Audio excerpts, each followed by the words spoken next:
오늘은 니느웨 2장, 3장의 말씀을 가지고 주여 이제는 여기에 라는 말씀으로 여러분과 말씀을 좀 나누고자 합니다. 제가 기도를 빼먹는 것이 아니라 기도를 해서 여러분에게 졸음을 유발하기보다는 말씀을 함께 보는 것이 더 나을 것 같다라는 생각에 이렇게 하는 것이니 여러분들께서 이해를 부탁드리겠습니다. 지난 나움을 시작하면서 두 가지 말씀을 드렸는데, 하나는 나움서 설교를 들어보지 못했을 것이다 라고 하는 말씀과 이번 기회가 아니면 또 들을 기회가 있을까 하는 것입니다. 두 번째는 요나서와 대조되는 말씀이다 라고 말씀을 드렸죠. 요나서가 하나님의 긍휼하심을 보여준다면 이 나움서는 하나님의 진노를 다룬다 라고 말씀을 드렸습니다. 듣기 좋은 요나서가 물고기에 잡혀 먹거나 또는 그가 토해내거나 하는 신기한 기적 같은 놀라운 이야기가 있기 때문에 요나서를 좋아할 수도 있겠다 싶기도 하고, 하나님께서 이렇게 니느웨 사람들까지 용서하신다라는 차원에서 하나님은 용서하시는 분이시다라는 말씀으로 아무래도 요나서를 좋아할 수도 있겠다 싶은 생각이 듭니다. 니느웨는 요나라고 하는 선지자가 가서 니느웨를 대상으로 했다면 사실 이 나움서는 여러분 니느웨 사람을 대상으로 말을 하고 있는 것일까요? 아니면 누구를 대상으로 하고 있을까요? 막상 이 모든 이야기들은 니느웨의 멸망을 다루고 있지만 사실은 예루살렘에 있는 이스라엘 백성을 향한 니느웨의 심판을 다루고 있다는 차이가 있습니다. 그래서 나움서의 심판 메시지가 사실 여러분 힘들고 좀 피하고 싶은 마음이 있겠습니다만은, 먼저 우리가 생각해야 할 것은 이것이 하나님께서 우리에게 주시는 말씀이다라는 사실을 기억해야 하고, 두 번째로 심판이 어떻게 우리에게 위로가 될 수 있을까 하는 점을 저와 여러분이 이 말씀을 통해서 깨닫고자 하는 것입니다. 그러면 왜 위로일까요? 하는 것입니다. 지난주 살펴보았던 내용의 일부로서 요나서와 나움서는 무대는 니느웨라고 말하고, 니느웨는 바로 아시리아 수도에 대한 것이었습니다. 요나서에서는 니느웨를 이렇게 말합니다. 3일 길이나 걸어가야 한다. 3일 길을 걸어가면서 저 큰 성 니느웨라고 말했는데, 이 니느웨의 멸망은 바로 그 니느웨가 수도로 되어 있는 바로 아시리아라고 하는 대제국의 멸망으로 이어지기 때문입니다. 아시리아는 바로 이렇게 남유다 이스라엘을 끊임없이 괴롭혔습니다. 왜냐하면 지도상 그 위치가 바로 이집트를 향하는 길에 있었고, 그래서 바로 이 아시리아는 언제든지 자기 집처럼 이스라엘을 드나드는 것이었습니다. 그래서 이스라엘은 그 절기가 꽤 많잖아요. 그 절기조차 지키기 어려운 상태로 만들어 버렸다는 것입니다. 우리 교회 작지요? 이 작은 교회에 가끔가다 주차 문제로 예배 시간에 올라와 가지고 차 빼주세요 이러다 보면 우리가 예배를 진행하기가 어렵지 않습니까? 마치 뭐 별것 아닌 것 같지만 이런 것처럼 이스라엘 백성들이 무엇만 하려고 하면 바로 이 아시리아는 끊임없이 이스라엘을 통과하거나 또는 그곳을 끊임없이 자신들의 속국으로 이용했다는 것입니다. 그러니까 니느웨의 멸망은 바로 이스라엘 백성에게 위로가 된다는 의미가 되는 것이죠. 어느 정도냐 하면 14절을 우리가 읽었는데요. 14절에서 보면 내 이름이 다시 전파되지 않을 것이다 라고 하는 말입니다. 오늘 이 나눔서가 아니라 미가서였죠. 바로 내 이름이 다시 전파되지 않을 것이다 라고 말하면서 그 다음에는 뭐라 그러냐면 너희의 신들조차도 어떻게 해요? 기억되지 않을 것이다 라고 하는 말씀을 우리가 살펴볼 필요가 있습니다. 이게 바로 나홈서 1장 14절에 있는데, 나 여호와가 네게 대하여 명령한다. 네 이름이 다시는 전파되지 않을 것이다. 내가 네 신들을 집에서 새긴 우상과 부은 우상을 멸절하여 네 무덤을 준비하리니 이는 네가 쓸모없게 되었다. 사실 여러분, 신이 쓸모없어지는 경우는 거의 없습니다. 어떤 형태로든지 그 신은 명목을 가지고 사람들의 마음을 사로잡기 때문이죠. 그런데도 불구하고 그 신이 불려지지 않는다, 필요 없게 된다라는 것은 대단히 뭐랄까요? 이 심판의 완전함을 의미한다라고 말할 수가 있습니다. 여러분, 이 아시리아는 결코 우리가 생각할 때 작은 나라가 아닙니다. 왜냐하면 이 고대 시대에 자그마치 1800년간을 이어온 대제국이었으며 그 아시리아 자체를 네 개로 구분하여 예를 들어서 고대 아시리아 이렇게 나눌 정도로 상상을 초월하는 거대 제국 그 자체였습니다. 사람들의 보행을 한 4km로 잡습니다. 1시간에 걸어갈 수 있는 최대 거리가 4km라고 하면 여러분 하루에 10시간을 걷는다라고 하면 얼마죠? 대략 40km가 되는 것이죠. 그걸 3일길이라고 하니까 4, 3, 12 하면 10시간을 걷는다 하더라도 어림잡아서 120km를 걸어야 한다는 것입니다.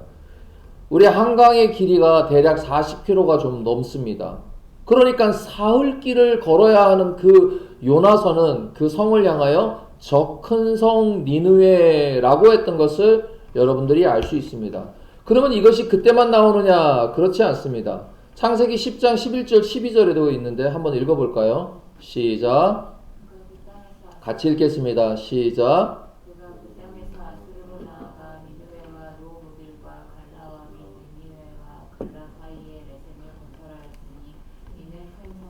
창세기 10장이면 여러분 언제죠? 홍수 심판이 지나고 나서 불과 얼마 있지 않아서 나오는 이야기입니다. 근데 거기에 바로 그 땅에서 아수르로 나아가 니느웨와 르호보델과 갈라 어딘지 굳이 알 필요는 없지만 바로 창세기에도 등장하는 것이 바로 아수르 제국이다라는 것을 여러분이 생각해 보셔야 한다는 것입니다. 여러분, 이 큰 성의 의미를 되살려서 이렇게 말해 볼까요? 미국이 망했다. 러시아가 망했다. 중국이 망했다라고 말하면 여러분들은 상상조차 하지 않았던 일이기 때문에 그게 말이 돼? 말도 안 되는 소리를 한다라고 말할 것입니다. 이것은 우리가 상상해 보지도 않는, 그러니까 상상되어지지도 않는 일을 염두에 두고 여러분이 오늘 요나서 또는 우리가 보고 있는 나훔서를 보셔야 할 필요가 있다는 것입니다. 오늘 저와 여러분에게 그렇다면 어떻게 위로가 될까요? 사실 우리는 우리 가족들 그리고 우리 주변에 알고 있는 사람들의 범위 정도에서 그들이 안전하고 그들이 적당한 삶이면 위로가 될 것입니다. 아마 그때쯤이면 졸음도 이겨내고 눈물로 하나님 앞에 찾을 것입니다. 살려주세요. 살려주세요. 그렇다면 우리가 평상시에 어떻게 해야 할까요? 사실 잘 모릅니다. 평상시에 어떻게 겪어보지 않은 것을 그렇게 겪은 것처럼 하라고 하겠습니까? 그렇지 않습니까? 평상시에는 다 하나님 말씀 들어도 졸리고 하나님 말씀이 내 마음에 와도 크게 부딪히지 않는 게 현실입니다. 그러나 그때가 되면 우리의 일상의 고마움을 깨닫게 되겠죠. 나이가 들면 들수록 우리는 불안한 것 연속투성입니다. 검진을 받으러 가면 혹시 내 몸속에 무슨 병이 있지는 않을까? 혹시 어디가 조금만 아파도 이게 큰 병은 아닐까? 이런 걱정을 하고 살게 되죠.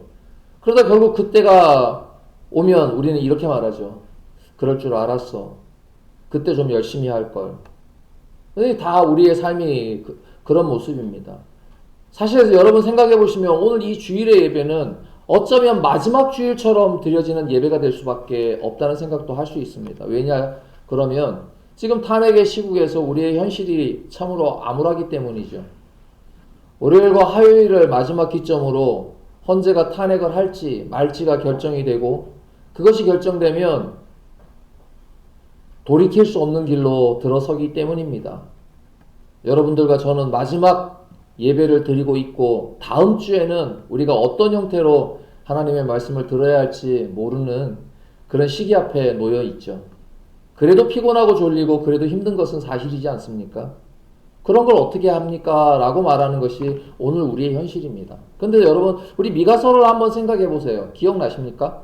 어떤 사람들이 하나님 앞에 왔나요? 하나님 잘 믿던 사람들이 하나님 앞에 왔나요? 우리가 그렇게 부르던 오라 우리가 여호와의 산에 올라 라고 하는 표현이 소위 말해서 예수 잘 믿는 사람들이 오는 게 아니었어요. 누가 왔죠? 그렇죠. 하나님의 판단, 하나님의 판결하심이 옳다는 것을 믿는 사람들이 하나님 앞에 왔다는 것입니다. 여러분들, 저와 여러분이 착각하면 안 되는 것이 있죠. 뭐냐?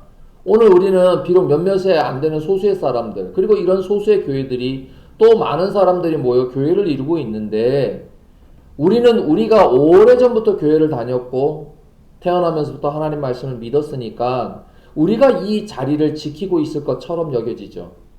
그렇지 않습니다. 우리는 너무 오랫동안 여기에 생활했기 때문에 우리는 이것이 너무나도 당연하고, 당연하다 보니까 놓치는 것이 하나 있죠. 그 당연함의 소중함을 놓친다는 것입니다. 하지만 이방 사람들은 어떻습니까? 전혀 힘들고 어려웠던 시간 속에서 올바름이 나타나니까 그것이 크게 느껴지지 않겠습니까? 그러니까 그들이 그런 힘과 기운으로 여호와의 산에 올라 오히려 하나님을 높인다라는 의미가 되는 것입니다. 그러면 우리는 우리가 앉아있는 자리조차 빼앗길 수 있다는 것을 여러분이 기억하셔야 합니다. 왜냐하면 오늘 본문에 보니까 그렇게 돼 있어요. 2장 1절에 뭐라고 돼 있죠? 함께 읽어볼까요? 시작. 파괴하는 자가 너를 치러 올라왔나니 너는 산성을 지키며 길을 파수하며 네 허리를 견고히 묶고 네 힘을 크게 굳게 할지어다. 저와 여러분이 별것 아닌 것 같지만 우리 교회에 주어진 이 작은 공간을 저 혼자 지키는 것이 아니라 우리가 함께 지키지 않으면 이 교회조차도 쉽게 무너집니다. 생각해 보십시오. 우리가 받고 있는 일정한 수입이 사라지거나 그렇게 해서 이 교회가 매월 감당해야 할 월세를 감당하지 못한다면 세상의 원리대로 교회를 빼는 것입니다. 뭐 그렇게 어렵습니까? 그냥 그렇게 되는 것입니다. 굳이 파괴한다는 말은 그 용어가 주는 그 두려움, 위험이 아니라 우리 삶에는 저와 여러분을 파괴하기 위하여 끊임없이 우리에게 다가오는 것들이 있습니다.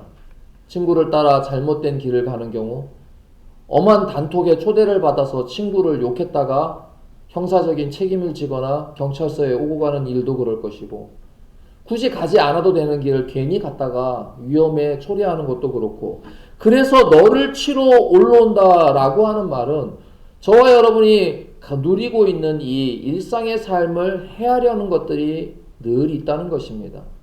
안전벨트를 매라라고 경고하지만 그 경고를 무시한 어느 날에 사고가 날 수도 있고, 음주운전을 하면 안 된다 그렇게 말했지만 결국은 음주운전으로 가정 자체가 파탄에 이르는 경우도 있습니다. 멀리 갈 것이 없습니다. 농번기에 불을 떼지 마십시오. 옆에 있는 풀들을 반드시 자르십시오. 괜히 불로 이렇게 통제할 수 있을 것 같지만 결국은 그렇게 실화가 오늘 몇 날 며칠을 이 대한민국의 엄청난 산을 태우고 있는 것이 오늘 여러분과 제가 살고 있는 현실 아닙니까? 바로 이렇게 파괴하는 자가 어떻게 해요? 결국은 우리의 삶도 오지만 사실 니느웨를 향하여서도 온다는 것입니다. 이것을 우리가 함께 살펴보는 것이죠. 거대한 제국 아시리아, 그리고 그 아시리아의 수도 니느웨, 이 아시리아와 니느웨는 역사의 길에서 사라지게 됩니다. 거대한 제국 아시리아는 사실 다음과 같은 이유로 멸망하게 되죠. 첫째는 내부적으로 가장 큰 위세를 떨쳤던 왕이 산헤립이라고 하는 왕이고, 혹시 성경에 대해서 좀 알고 계신 분들은 여러 차례 들어본 이름이 바로 산헤립 왕입니다. 이 왕은 꽤 지혜로운 왕이었던 것 같습니다. 그렇기 때문에 그 아들을 일찌감치 왕위를 물려주려고 했지만 다른 아들이 시기하여서 결국은 이 아버지 왕을 살해하게 됩니다. 물론 그런 와중에도 아들에게 어떻게 해요? 잘 왕권을 물려주긴 했습니다. 그러나 그의 아들이 양분되게 나라들을 다스리듯 쪼개지게 되죠. 여러분 기억하십니까? 이스라엘 왕국도 다윗을 통해, 다윗의 아들이 누구였다 그랬죠? 솔로몬이었고, 솔로몬의 그 두 아들 기억나십니까? 르호보암과 여로보암, 비슷한 이름이어서 외우기도 좋죠. 여로보암은 바로 북이스라엘, 르호보암은 남유다로 갈라지게 되고 결국은 순차적으로는 북왕국, 사마리아를 수도로 한 북왕국이 망하게 되고 지금 남왕국인 바로 예루살렘이 결국은 거의 어떻게 해요? 아시리아에 의해서 짓밟히고 있는 상황이라는 것입니다. 참 그러고 보면 아이러니합니다. 여러분 생각해 보십시오. 저도 신앙의 길을 올바로 가려고 했고 그러다 보니까 공부하고 또 목사가 돼서 교회까지 하게 됐지만 사실적으로 결과는 나 자신보다 가족 구성원인 여러분, 특별히 자녀인 여러분에게서 나타나지 않습니까? 여러분이 어느 시간인가 우리 아버지가 신앙생활을 잘했다는 것은 말로만 하는 것이 아니라 여러분의 삶에 영향을 미치고 여러분이 그 삶을 드러내는 가운데 드러나는 것이죠. 우리가 흔한 말로 이거는 누구 때문이에요? 예, 아빠 때문이다. 엄마 때문이다 라고 하는 거는 그 지칭으로서의 아빠가 아니라 바로 그 부모 세대가 어떻게 살았는가에 대한 답을, 아니 그것을 결과적으로 그 자녀 세대가 받고 있는가 하는 결과로 드러난다는 것입니다. 나 딴에는 하나님 말씀대로 살고 하나님 뜻대로 살고 싶었는데 그러나 나 하나 잘 사는 것이 문제가 아니라 내가 하나님 앞에 서려고 했던 나의 삶의 방식이 나의 다음 세대인 자녀들의 세대에도 영향을 주고 있는가 하는 것입니다. 사실 영향은 주죠. 그것이 좋은 결과인가 아닌가는 별개의 문제인 것처럼 말입니다. 그런데 2절에 보니까 결국은 하나님께서는 파괴하는 자가 너는 그래서 굳게 하라라고 하며 그 위기의 순간에 우리가 휩쓸려 가지 말며 우리가 하나님께서 회복하시는 것을 바라보아야 한다는 것입니다. 2절 함께 읽을까요? 시작. 거기 없습니다. 성경책에 있습니다. 다시 한번 성경책 2절 다시 읽겠습니다. 시작. 여호와께서 야곱의 영광을 회복하시되 이스라엘의 영광 같게 하시나니 이는 약탈자들이 약탈하였고 또 그들의 포도나무 가지를 없이 하였습니다. 생각해 보세요. 그들이 멸망하는 것이 분명히 누구에게는요. 예루살렘에겐 좋은 일이지만 그 좋다라고 해가지고 2절에 보면 야곱의 영광이 회복될 것 같습니까?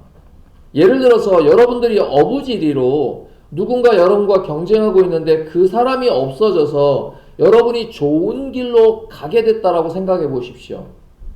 그런데 내가 그만한 실력을 갖추지 않고 그만한 상황에 맞춰서 나를 굳게 하고 네 힘을 크게 하는 일을 하지 않는다면 우리는 그 길로는 들어갈 수 있을지는 몰라도 결국은 어떻게 됩니까?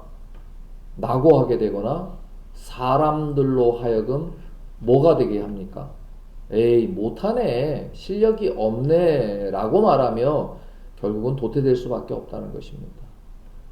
분명 하나님께서는 니느웨를 멸망시키고 그로 인하여 누구에게요? 예루살렘에 있는 유다에게 좋은 기회가 되는 것은 맞습니다만은 우리로 하여금 너는 산성을 지키며 길을 파수하며 네 허리를 견고히 묶고 결국은 저와 여러분은 힘을 길러야 한다라고 하는 것이고 그 힘을 기르는 자에게 니느웨의 멸망은 야곱의 영광을 회복하는 길이 된다는 것을 기억하시기를 부탁을 드리는 것입니다.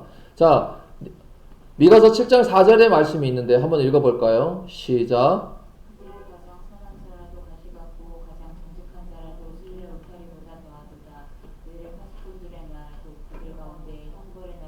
정신없습니다. 성경책에 있는지 앞에 프롬프트에 있는지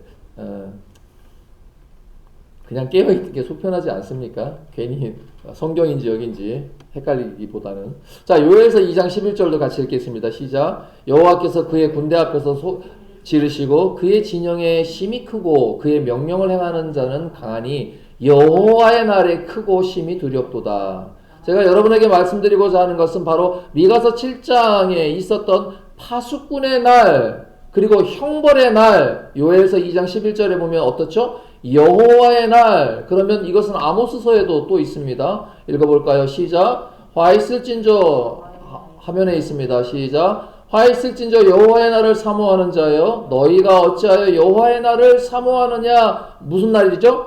여호와의 날. 이 말씀은 오늘 읽었던 오바댜 12절에도 있는데요. 함께 읽겠습니다. 시작. 네가 형제의 날 곧 그 재앙의 날에 방관할 것이 아니며 유다 자손이 패망하는 날에 기뻐할 것이 아니며 그 고난의 날에 네가 입을 크게 벌 것이 아니며. 여러분 혹시 오바댜 우리가 읽었는데 불과 얼마 전에 읽었죠? 불과 몇 분 전에 어디에 대한 심판이라고 했는지 기억나십니까? 읽기는 읽었을 때 에돔에 대한 심판이었지 않습니까? 에돔은 사실 어떻게 해요? 이스라엘의 먼 친척쯤 됩니다. 그런데 예루살렘 바로 유다가 당하고 있는데도 에돔은 못했어요. 뒷짐지고 있었다는 겁니다. 사실 그런 편에서 보면 에돔이야 잘못한 게 없을지도 모르잖아요. 그런데도 하나님께서는 그렇게 방관했던 에돔도 심판하시겠다라고 하는 말씀이 우리가 한 장으로 읽었던 오바댜의 말씀입니다. 자, 그러면 한번 우리의 기억을 되살리기 위해서 자, 미가서가 중심에 있고 그 미가서는 하나님께서 심판하는 것이 나 잘 안 믿어서 이런 의미보다는 어때요? 끊임없이 우리가 추구하고 있는 삶의 방향이 문제였다는 거 기억나시죠? 밤에 생각한다는 거죠. 지난밤에 내일 되면 어떻게 할까? 이 집을 더 어떻게 사이즈를 늘릴까? 이 땅을 어떻게 개발해서 어떻게 하면 더 돈을 많이 벌까? 하는 예루살렘 내부의 그 문제가 결국 어떻게 해요? 심판하시겠다. 너 사마리아 봤지? 북이스라엘 봤지? 그래서 심판당한 거야 라고 얘기를 해놓고 오늘 요나서와 그리고 우리가 읽고 있는 나훔서는 니느웨를 심판하시는데 한편에서는 니느웨를 용서하셨던 하나님이 나훔서에서는 반드시 심판하신다는 것을 이 미가서를 감싸고 있지 않습니까? 그런데 그 조금 더 확장하면 누구까지? 에돔도 하나님이 심판하신다는 것입니다. 왜 그렇습니까? 그런 것들이 오늘 3장에 나와 있지 않습니까? 그 성 안에 뭐가 있다 그랬죠? 가득하였다. 포악이 가득하였다. 탈취가 떠나지 않았다. 휙휙하는 채찍 소리, 병거 소리 쭉쭉쭉쭉 내려오면서 마술하는 사람, 음행을 하는 사람, 나라를 미혹해 했다. 예수 잘 안 믿었기 때문에 심판한다. 이런 말이 아니라 하나님의 백성으로 온전히 살아내지 않는 사람들에게 우리가 미가서, 요나서, 나훔서, 오바댜, 아모스서 이 12선지서가 끊임없이 이야기하고 있는 핵심이 뭐냐? 올바른 삶. 오늘 우리가 말하는 것처럼 너의 산성을 지키며 길을 파수하며 네 허리를 견고히 묶고 네 힘을 크고 굳게 하는 우리 각자가 하나님 앞에서 살아내는 삶이 없었기 때문에 심판을 받는다는 것입니다. 여러분 이것이 바로 오늘 우리가 이렇게 12선지서를 중심에 두고 살펴보는 이유인 것입니다. 미가서 7장을 중심으로 해서 이 아시리아의 멸망, 예루살렘의 회복의 메시지를 이루고 있는 이 중심에서 여러분 지난주에 했던 그 하박국 선지자의 말을 기억하십니까? 하박국 선지자는 이런 심판을 보면서 이해하지 못했습니다. 그런데도요 이렇게 말하죠. 의인은 믿음으로 말미암아 산다. 여러분 이제 월요일과 화요일이 지나서 우리는 엄청난 국면에 놓이게 될 것입니다. 헌재에 심판이 있다면 탄핵 심판의 결과가 나오겠죠. 인용되거나 각하되거나 그 결과에 따라서 우리는 말할 수 없는 고통의 시간으로 접어듭니다. 그런데 지금 헌재가 심판을 하지 않는 상태로 계속 가려고 한다면 날짜가 18일이 D-Day라고 합니다. 그러면 우리는 양 진영의 치열한 싸움이 폭력으로 번질 수 있는 가능성 앞에 놓입니다. 작은 불을 대처하고 껐어야 하죠. 그런데 그것이 이제 시간을 앞두고 있습니다. 월요일과 화요일 여러분 헌재의 심판을 하겠습니다 라는 이야기가 나오지 않는다면 이제 4월달 18일까지 가게 될 것이고 4월 18일이 되면 헌재의 심판 두 사람이 임기가 다 되어 그만두게 되면 이런 상태로 계속하여 진행이 된다라는 가정이 세워진다고 합니다. 이게 무슨 말일까요? 혹시나 그런 상황이 되면 우리 교회나 또는 교회에 주변하는 모든 사람들이 사실은 이제 더 이상 할 게 없어진다는 것입니다. 그럴 때 우리가 마지막에 붙잡아야 할 말씀이 바로 하박국 선지자의 말씀처럼 의인은 믿음으로 말미암아 살아내야 하는 길로 갈 수 있다는 것입니다. 우리가 처한 현실 또는 여러분 각자의 삶의 위로를 찾다가 실망하고 좌절하며 패배를 맛보는 것은 내가 아니라도 오늘 우리 나라가 처해 있는 이 풍전등화와 같은 현실이 오늘을 말해주고 있습니다. 그럴 때 저와 여러분이 하나님의 말씀대로 살아내며 결국은 의인은 믿음으로 말미암아 산다라고 말할 수 있겠냐 하는 것입니다. 여러분 생각해 보시면 어느 시대나 마찬가지로 물은 낮은 곳으로 흘러 모입니다. 왜 그러냐면 8절에 이렇게 기록되어 있죠. 8절을 한번 읽어 보실까요? 시작.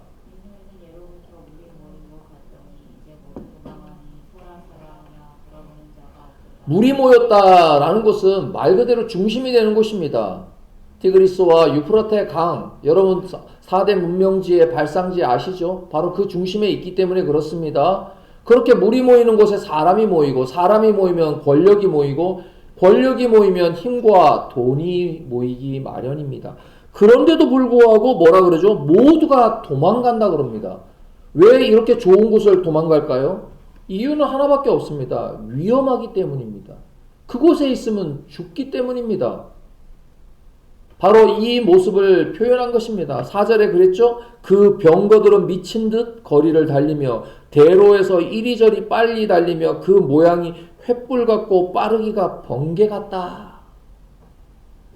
여러분 니느웨가 자랑할 만한 건 군사력, 경제력, 그들이 가지고 있는 오래된 역사, 도무지 흔들릴 것 같지 않았던 초강대국의 모습이었습니다.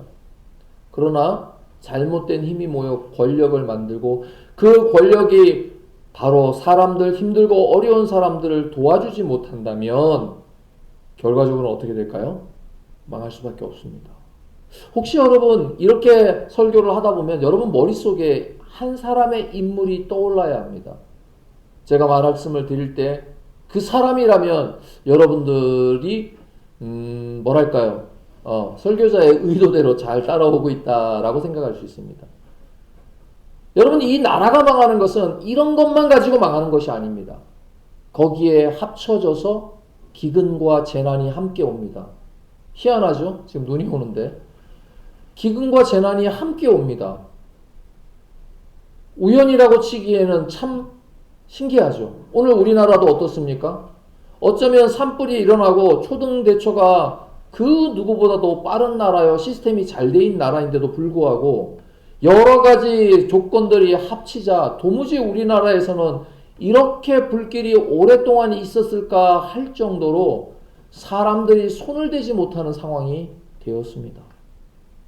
여러분 바로 누구죠?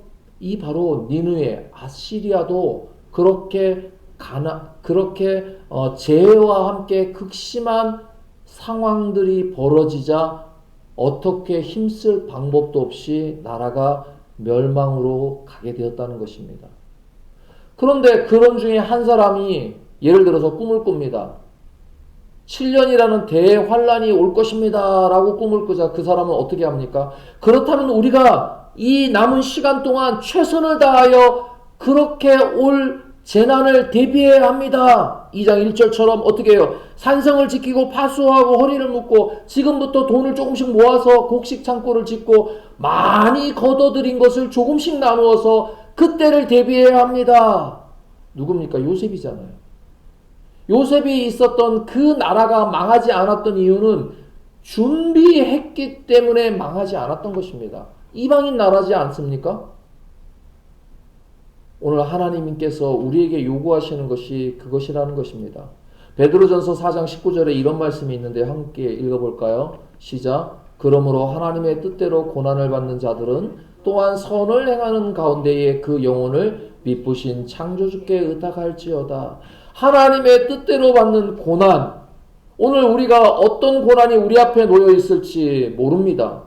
이제 다음 주면 우리 앞에 벌어지는 이 엄청난 일들이 우리로 하여금 어떻게 될 수 있을지 모르는데 여러분에게 암울했던 독재 정권 시기였던 1973년에 김민기라는 가수가 연극 금관의 예수에 쓰일 노래를 작곡했습니다.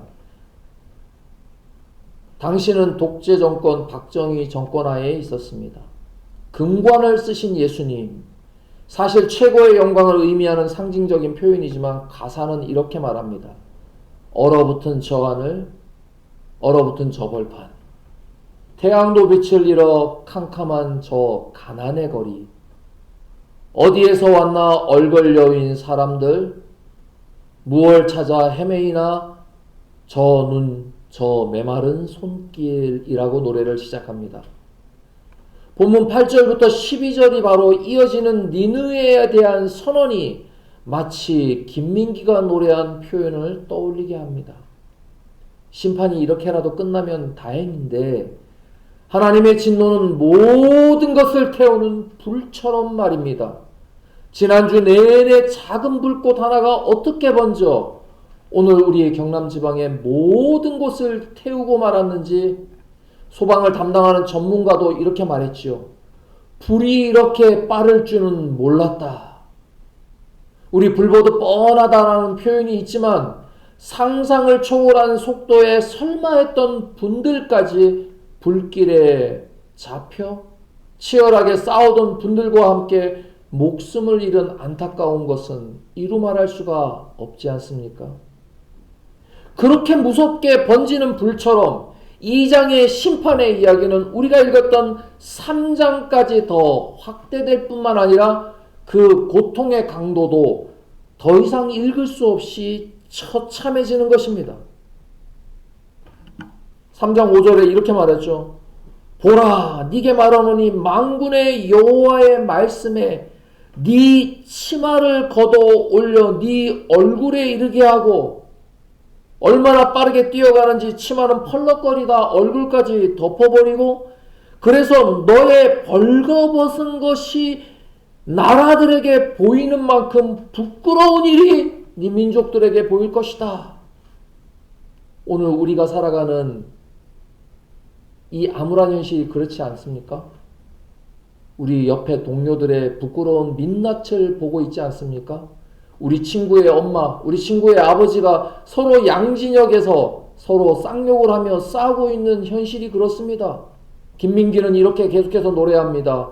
오 주여 이제는 여기에 라며 외치며 가사에 자그마치 여기에 여기에 여기에라고 10번을 반복해서 노래합니다. 버림받았음을 노래하는 동시에 주님께서 여기에 그리고 이제는 오시기를 끊임없이 노래의 반복으로 넣어놓은 것이 오늘 우리의 현실이 아닌가 생각을 합니다. 그렇게 외치던 노래는 이렇게 이어집니다. 가리라. 죽어 그리로 가리라. 고된 삶을 버리고 죽어 그리로 가리라. 끝없는 겨울 밑모를 어둠 못 견디겠네. 라는 이 현실의 고통 속에서 좌절을 맛보고 쓰러져가는 가사는 끝내 삶을 죽음으로 맞이하는 그 현실의 암울했던 고통을 그리고 마지막에 우리를 구원하실 그분 어디 계실까 어디 계실까 라고 끝을 맺습니다. 그렇게 독재 정권에 취하는 오랜 시간이 지나고서도 청산되지 못한 채 지금까지 와 있다가 오늘 우리의 현실도 이제 불과 남지 않는 시간을 하루 이틀 앞두고 있는 상황입니다. 말씀드렸던 것처럼 만일 18일까지 결론이 내리지 않는다면 내란 수계가 풀려나는 상황이나 또는 그가 다시 대통령으로 복귀하는 초유의 사태가 벌어지면 김민기의 노래는 그때의 노래가 아니라 지금 우리의 노래가 될 가능성이 앞두고 있습니다. 설교를 준비하는 목요일 밤에도 지난주 이런 설교를 했으니 이번 주에는 이런 설교를 안 하고 싶다라는 개인적인 생각을 여러 번 했습니다. 그런데 하던 거 계속 해야지 하는 마음에 결국은 이 나홈서 2장과 3장의 말씀을 붙잡고 섰습니다. 말씀을 마무리하겠습니다. 하나님의 심판은 거대한 나라가 망하는 정도의 뿐만 아니라 노아의 심판처럼 인류 전체가 맞이하는 의미에서 사실은 심판을 다루기가 쉽지는 않습니다. 그래서 심판의 장면을 다루기에는 보다는 왜 심판이 임했는가라는 이유와 함께, 그렇다면 우리는 무엇을 생각하며 각자가 올바른 삶을 살아내는 그리스도인이 되어야 하는가라고 하는 부분에 초점을 맞출 수밖에 없습니다. 그럼에도 조심스럽게 오늘 우리의 상황은 심판을 향하여 가고 있는가, 향하여 가고 있는 것은 아닌가 하는 현실적 두려움을 앞두고 경고를 받고 있다라는 생각을 하게 됩니다. 아시리아가 강력한 통치자의 죽음 이후 아들에게 권력이 나눠진 힘은 다시 결국은 다음에 등장하는 초강대국 바벨론이라고 하는 힘에 집중하게 됩니다. 하지만 우리가 생각할 때 강력한 군사력의 문제가 아니라 오늘 마치 자연재해와 함께 또 그리고 우리 한국을 뒤덮었던 저 불기둥 불속의 참울함과 함께 이때 우리는 힘들고 어려운 백성들을 돌아보며 그들을 위로하고 해야 하지 않는가라는 마음이 앞서야 하는데, 그렇지 못한 오늘 우리의 상황이 결국은 이 말씀과 크게 다르지 않다라는 생각을 하게 되었습니다. 여러분, 그럼에도 불구하고 우리가 하나님 말씀 속에서 외쳐야 하는 것은, 주님, 이제는 우리에게 하나님의 은혜를 더하여 주옵소서. 우리로 하여금 하나님의 말씀 가운데 살아갈 때였니, 우리로 하여금 다시 한번 우리의 산성을 지키며 키를 파수하며 우리의 허리를 견고히 묶고 우리의 힘을 크게 하며 굳게 하겠사오니, 하나님 이제는 여기에 우리를 구원해 주옵소서라고 함께 기도해야 하겠다라는 마음으로 오늘 말씀을 마무리하고자 합니다. 아멘.